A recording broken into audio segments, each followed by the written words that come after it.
Bien, y ya estamos listos aquí para comenzar nuestro programa Libertad sin Límites, pero no podemos comenzar el programa sin el pastor Joel Flores, que ya comenzamos con preguntas, pastor. ¿Por qué la salvación no entra en nuestra mente? No podemos entenderlo. Bienvenido. Gracias, Denise. Eso es lo que veremos aquí en este programa. Y gracias, como siempre, por introducir a nuestro pastor. programa. Vamos a aprender. El 17 de abril del año de 1987, cerca de Phoenix, Arizona, un grupo de paracaidistas se preparaba para un salto de 3.650 metros de altura. Todos allí comenzaron a saltar y el plan era unirse en una formación allí en el aire de manera espectacular. Sin embargo, Debbie Williams, una mujer que estaba allí dentro del equipo, calculó mal su caída y allí chocó contra otro paracaidista. Y sabes que el choque a unos 80 kilómetros por hora la dejó inconsciente. Ella, al chocar, fue arrojada lejos como una muñeca de trapo. Cuando pasó allí frente al instructor, que era Gregory Robertson, él vio la sangre cubriendo el rostro de Debbie. Entonces inmediatamente se posicionó y se precipitó más o menos a unos 290 kilómetros por hora. Y mirando allí hacia abajo vio que estaba fuera de su alcance. Parecía un caso perdido. Y a medida que el horizonte venía al encuentro del instructor, allí Gregory intentaba bajar cada vez más rápido, giró sus hombros y fue en dirección allí cerca de la joven que estaba inconsciente. Gracias a Dios logró alcanzarla. Y cuando la alcanzó, tomó la cuerda del paracaídas, tiró allí con fuerza y se alejó. El paracaídas se abrió y empezó a planear en dirección al suelo. Y tú sabes que a cerca de 600 metros de la tierra, a solo 12 segundos del impacto, Gregory abrió su paracaídas justo a tiempo. Y gracias a Dios pudo salvar la vida de Debbie, que se recuperó de las heridas. Y ella quedó pues agradecida toda su vida, porque allí el instructor lo libró de una muerte que estaba segura. Sabes que al igual que Debbie, todos nosotros, la raza humana, estaba en una caída fatal rumbo a la destrucción. Pero allí apareció Cristo para poder rescatarnos. Y en el programa anterior vimos cómo entró el pecado en nuestro planeta. Vimos que allá en el jardín del Edén se puso a prueba la libertad del ser humano. Y el ser humano pues eligió el mal. Y a partir de allí todos nosotros fuimos condenados a la muerte porque todos somos pecadores. Mira lo que dice el libro de Romanos capítulo 3 versículo 23. Allí dice: por cuanto todos pecaron y están destituidos de la gloria de Dios. Y Romanos 6, 23, allí dice: porque la paga del pecado es muerte. O sea, el pecado fue la catástrofe más grande de la historia, porque nos llevó al terreno de la muerte. ¿Y por qué paramos allí? Porque nos separamos de la vida. Y el ser humano tomó dos actitudes. La primera actitud humana fue intentar solucionar su problema con sus propias manos. ¿Qué consiguió? Nada, porque apenas quería cubrir su desnudez con miserables hojas de higuera. Pero no solamente eso. El ser humano perdió la gloria de Dios que lo cubría. Perdió su hogar, perdió su inocencia, perdió el acceso al árbol de la vida, perdió la vida. Y la segunda actitud fue más terrible. Fue esconderse de Dios en lugar de correr a Dios para solucionar el problema del pecado. Y sabes que a partir de allí, el ser humano siempre se escondió de Dios y Dios siempre buscó al ser humano. Y una de las cosas que tanto me encanta cuando veo la Biblia es que Dios siempre toma la iniciativa para salvar al ser humano perdido. Es Dios quien busca y sabe dónde encontrarte porque conoce todos los lugares donde tú te escondes. Y hoy, así como en el jardín del Edén, está llamando por tu nombre: Rodrigo, Roberto, María, José. Luis, ¿dónde estás? ¿Por qué insistes en esconderte? ¿Por qué te escondes si yo sé curar tu dolor? Yo sé cómo solucionar tu problema. Y cuando Adán y Eva salieron de su escondite, ellos pudieron presenciar con dolor la primera muerte, que fue la muerte de un cordero inocente. Sabes que todo era perfecto hasta que el pecado entró. Y el pecado vino como una mancha para arruinar todo lo hermoso que Dios había creado. En ese momento, Dios les mostró el plan de salvación. ¿Tú recuerdas que Dios había dicho que el día que comieran del fruto prohibido ellos morirían? Pues ese día sí hubo muerte, pero una muerte sustitutoria. Es decir, un cordero murió en su lugar. Y al ver la sangre derramada entendieron la gravedad del pecado, pero también entendieron el plan que Dios tenía para rescatarlos, porque ese cordero muerto que cubrió su desnudez representaba al verdadero Cordero de Dios que un día vendría a este mundo, tomaría nuestro lugar y pagaría la deuda que nosotros jamás podríamos pagar. Por eso el apóstol Pedro, 1 Pedro 1, 19 y 20, dice que ese cordero fue separado desde antes de la fundación del mundo. Y nosotros no fuimos restaurados con oro, con plata, sino con la sangre preciosa de Jesús. Romanos capítulo 5, versículo 12 dice que así como el pecado entró en el mundo por un hombre y por un pecado la muerte, y así pasó a todos los hombres por cuanto todos pecaron, pero allí viene Cristo para devolvernos la vida. O sea, Jesús tomó mi lugar. ¿Recuerdas el texto? Porque de tal manera amó Dios al mundo, que dio a su Hijo unigénito para que todo aquel que en Él cree no se pierda, sino tenga vida eterna. Así dice Juan 3:16. ¿Sabe lo que el ser humano hace cuando rechaza a Cristo? Rechaza la vida. Y al rechazar la vida, acepta la muerte como su destino. Ahora yo quiero que tú entiendas algo. Fue la muerte de Jesús en la cruz lo que selló nuestra redención. En una cruz se pagó el precio más alto en la historia para poder rescatar a los seres humanos. Y la mayor definición de amor no se encuentra en un diccionario, se encuentra en la cruz del Calvario. Por eso, escúchame bien lo que te voy a decir ahora. Tu valor, Dios lo determinó en una cruz. Tú vales la vida de Jesús. Por favor, que nadie pueda decirte que tu valor es menor que la sangre de Cristo. Que nunca puedas sentirte menos que los otros, que los demás. Nadie tiene más valor porque tiene dinero, educación o un cargo. Todos tenemos el mismo valor, el sacrificio de Jesús. Y la cruz fue un puente que se colocó en el abismo que el pecado abrió.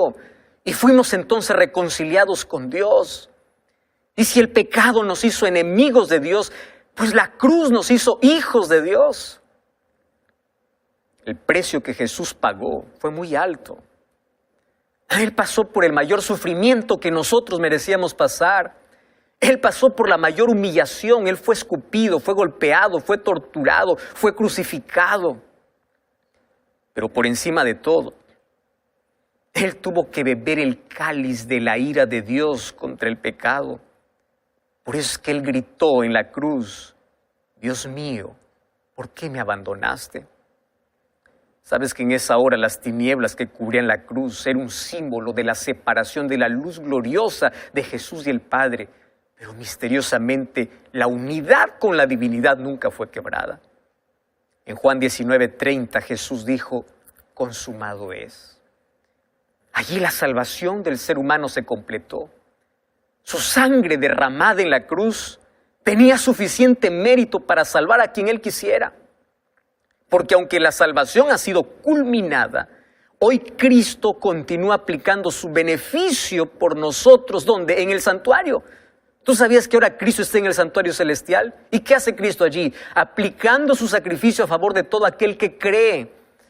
Porque aunque murió para salvar a toda la humanidad, solo será salvo aquel que cree. ¿Y qué significa creer? Aquel que acepta su sacrificio, aquel que decide aceptarlo como su salvador personal. Una pregunta interesante es: ¿por qué fue necesaria la muerte de Jesús? ¿Por qué Jesús tuvo que morir en sí para salvar al ser humano? ¿Acaso no había otra manera de hacerlo? Ahora quiero explicarte que la muerte de Jesús era una necesidad moral y legal. ¿Por qué razón? Porque la justicia de Dios requería que el pecado sea llevado a juicio. Por tanto, se debe ejecutar juicio sobre el pecado, pero no solo sobre el pecado, sino también sobre el pecador. Y si tenía que ejecutarse el juicio sobre el pecador merecía morir. Y en esa ejecución, donde el ser humano debía estar, es donde Jesús tomó nuestro lugar. Por eso la cruz es la demostración de la misericordia y la justicia de Dios. Ahora, ¿qué sucede si los pecadores, que somos todos nosotros, no aceptamos a Jesús como nuestro Salvador? La Biblia es muy clara y en Juan capítulo 3, versículo 36 dice así: el que cree en el Hijo tiene vida eterna, pero el que rehúsa creer en el Hijo no verá la vida, sino que la ira de Dios está sobre él. Quien no acepta a Jesús como Salvador no recibe perdón de sus pecados. Y aquel que no es perdonado está sujeto a la ira de Dios. ¿Y qué es la ira de Dios? La ira de Dios no es una emoción descontrolada.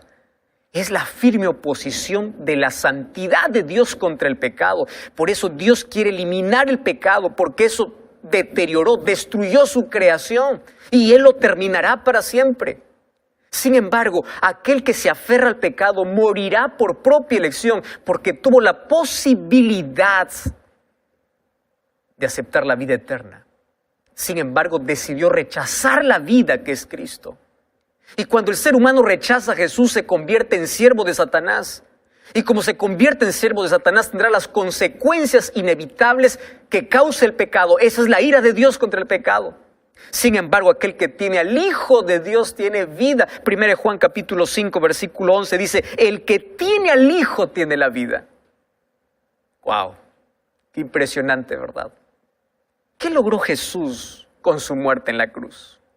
En primer lugar, Él logró el derecho de propiedad. ¿Tú sabes que nosotros pertenecemos a Dios por creación y por redención? 1 Corintios 6, 19 y 20, allí dice que nosotros fuimos comprados por Cristo. Y cuando Cristo murió, quebró el dominio del pecado, quitó la condenación del pecado y hizo que la vida eterna pudiese estar disponible para todos los seres humanos. Entonces, cuando tú aceptas a Jesús como tu Salvador, Él te justifica, no por las cosas que hagas, sino por su justicia. Y allí, cuando te justifica, comienza ese proceso continuo de santificación, hasta llegar a la glorificación que ocurrirá cuando Jesús regrese a la tierra para llevarnos a vivir con Él por la eternidad. Es allí donde el pecado habrá desaparecido para siempre.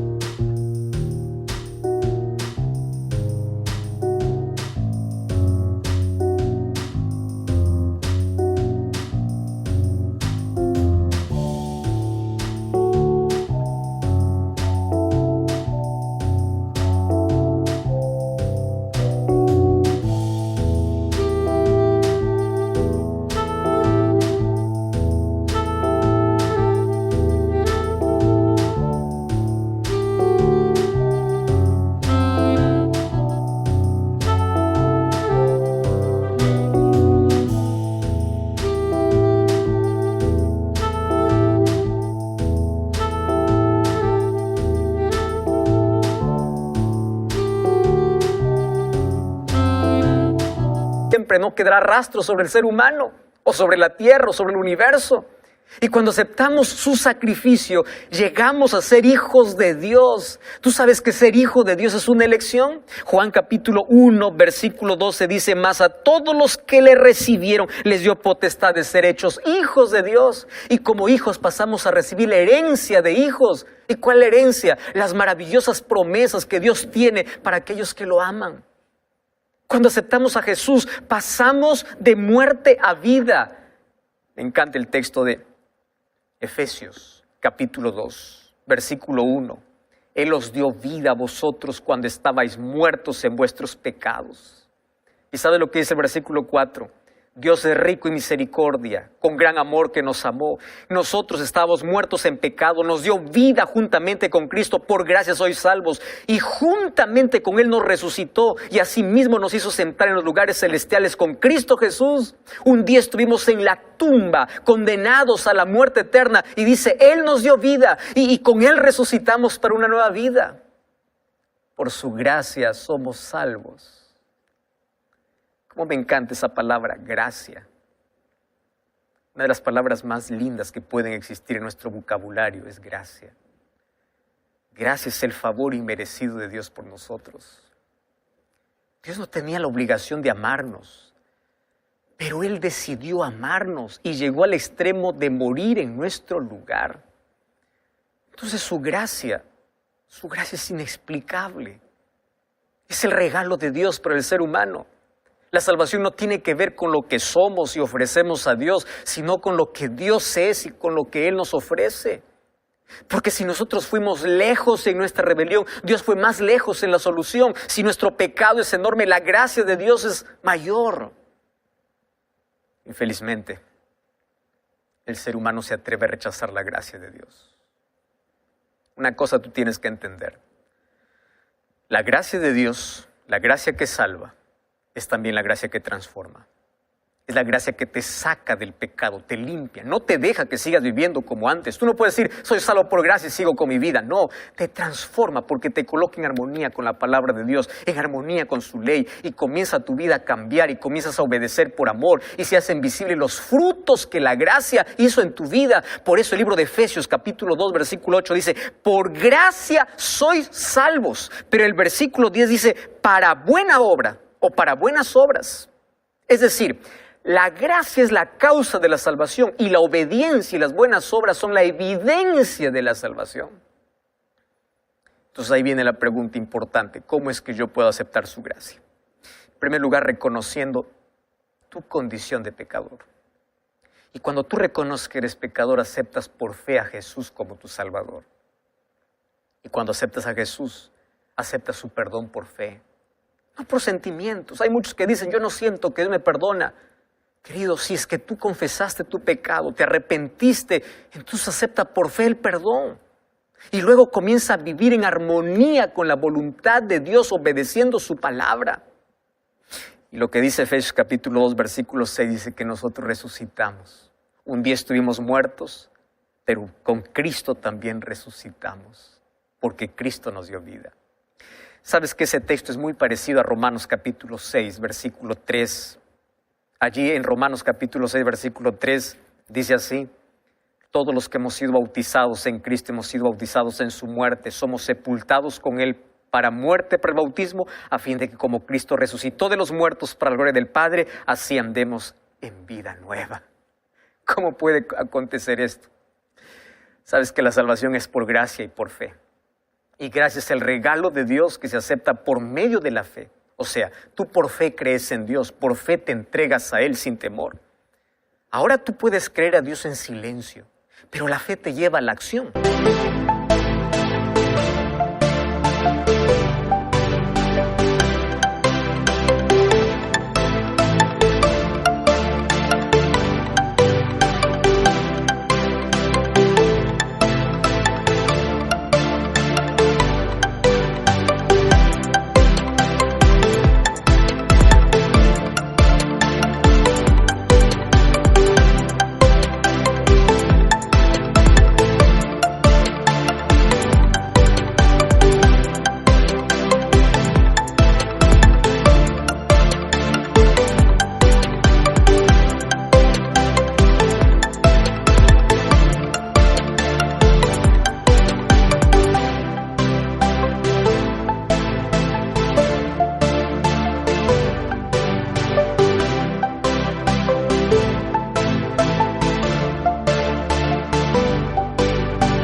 La fe te lleva a amar a Dios y a obedecer a Dios, a caminar con Dios.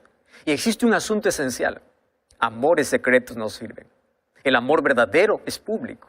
Entonces, cuando tú aceptas creer, comienzas a relacionarte con Dios, comienzas a conocerlo más a través de su palabra, comienzas a amarlo de todo corazón. Llega al punto que lo amas tanto que tú quieres que todo el mundo lo sepa y lo demuestras públicamente a través de ¿qué? Del bautismo. Por eso es que el bautismo es la manifestación pública de fe y de amor por Dios. Es un símbolo de que muero al pecado para vivir una vida nueva con Cristo. Por eso es necesario dar este paso de fe. Estoy hablando para ti que ya conoces de Jesús, ya crees en Él, ya estudiaste la Biblia, pero mantienes en secreto tu amor. Hazlo público, naciendo para el reino de los cielos.